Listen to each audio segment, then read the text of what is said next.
Ya baik, Bismillahirrahmanirrahim. Assalamualaikum warahmatullahi wabarakatuh. Oke, kembali lagi bersama saya. Perkenalkan kembali, nama saya Erik Sugito. NIM 2488201044. Prodi Pendidikan Bahasa dan Sastra Indonesia, semester 2, tahun akademik 2024-2025. Nama MK, menyimak dan memirsa, dosen pengampu Pak UNES MPD. Materi pada saat ini yaitu aneka kendala menyimak dan perilaku menyimak. Kampus sendiri yaitu Universitas Darul Ma'arif Indramayu. Baik, jadi aneka kendala menyimak dan perilaku menyimak adalah kunci komunikasi. Jadi menyimak adalah kunci komunikasi efektif. Nah, mari gali lebih dalam tentang kendala yang mungkin dan bagaimana cara mengatasinya untuk menjadi pendengar yang lebih baik. Yang pertama, ada ragam kendala dalam menyimak. Dibagi menjadi 3. Yang pertama ada kendala fisik, psikologis, serta semantik. Oke. Yang pertama ada kendala fisik, yaitu biasanya kebisingan lingkungan di atas 60 dB menggunakan mengganggu konsentrasi. Nah, yang kedua, gangguan pendengaran dialami lebih dari 50% populasi dunia. Yang ketiga yaitu kelemahan menurunkan kemampuan memproses informasi. Nah, itu fisik. Nah, yang kedua, kendala psikologis dibagi menjadi 4. Yang pertama, prasangka berdasarkan usia, gender, atau budaya. Yang kedua, kurangnya minat, mengurangi atensi hingga 50%. Yang ketiga, emosi negatif menghalangi objektivitas. Dan yang keempat, fokus berlebihan pada respon pribadi. Nah, yang ketiga ini ada kendala semantik, dibagi menjadi 3. Yang pertama, perbedaan bahasa atau dialek. Terus penggunaan kata ambigu atau jargon. Nah, makanya sering orang tidak paham ketika dengan bahasa. Makanya sangat penting ketika kita masuk dalam pendidikan bahasa dan sastra pula, teman-teman. Supaya apa?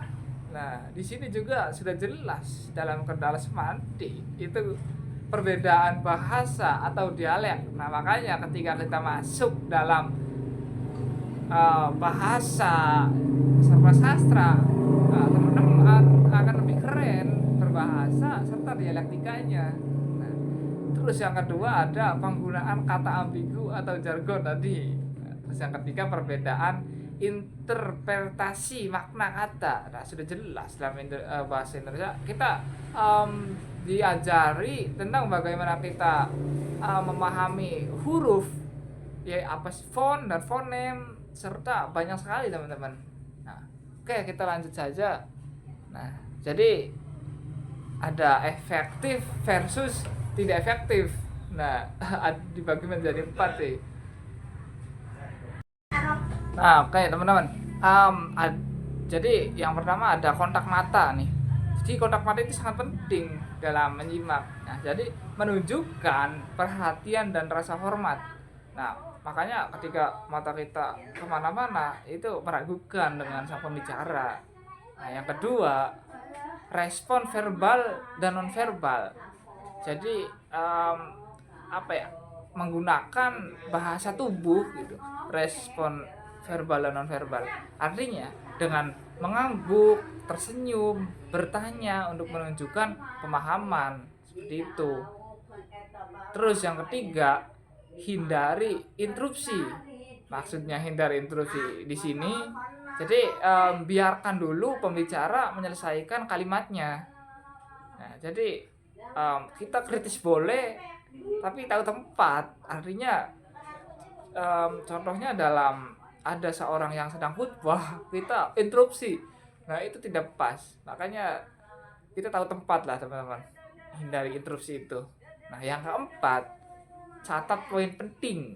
Nah, contohnya adalah ada saat kita ikut kajian, nah narasumber itu berbicara atau pemateri itu berbicara menyampaikan materinya.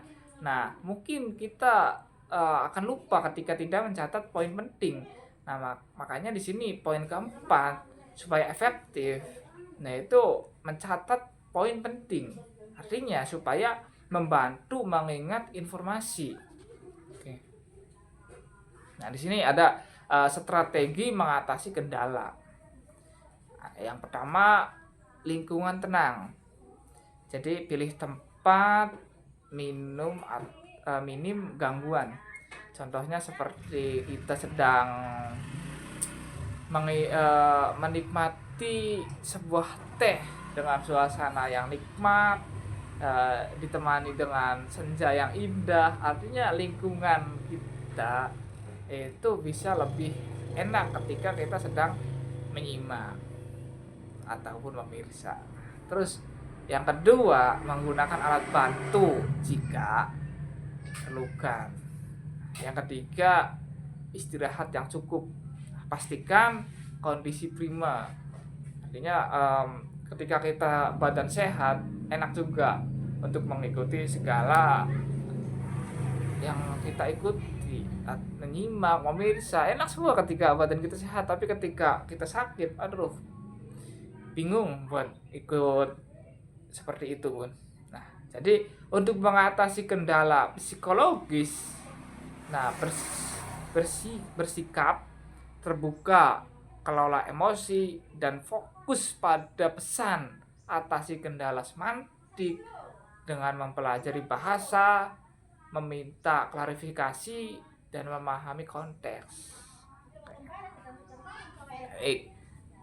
Jadi kesimpulannya, keterampilan menyimak yang baik meningkatkan komunikasi, hubungan, dan produktivitas. Nah, buat teman-teman teruslah berlatih dan kembangkan keterampilan menyimak Anda dalam kehidupan sehari-hari. Supaya apa? Menyimak itu penting, teman-teman. Ketika kita menyimak, artinya kita paham juga ketika kita menjelaskan kembali. Mungkin seperti itu, kurang dan kurangnya mohon maaf. Saya ucapkan terima kasih. Wallahul muwaffiq ila aqwamit thoriq. Wassalamualaikum warahmatullahi wabarakatuh.